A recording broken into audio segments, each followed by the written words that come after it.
असम में हेमंत बिस्वा शर्मा की सरकार के खिलाफ जबरदस्त प्रदर्शन चल रहे हैं। हेमंत शर्मा क्या बोला था? मेरा ये मेरा देश है, मेरा मुझसे पावरफुल मानु कौन আছে? তো এতিয়া কি কৈ আছা? তো এতিয়া প্লেন কৰি আছে মই ডুবাই যাম। ডুবাইও মিয়া থাকে, ডুবাই তোক মাৰি মাৰি বাগৰা বাগৰাই মাৰিব।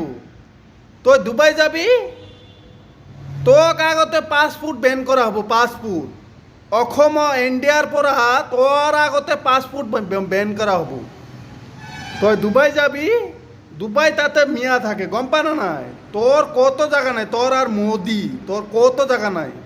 চাই লবি তই যেনেকা অসমত উৎপাত কৰিছা, তই মানুহ নেকি কেলা? তই আৰু কৈ আছা যে মই ডুবাই যাওয়াৰ কাৰণে মই প্লেন, তই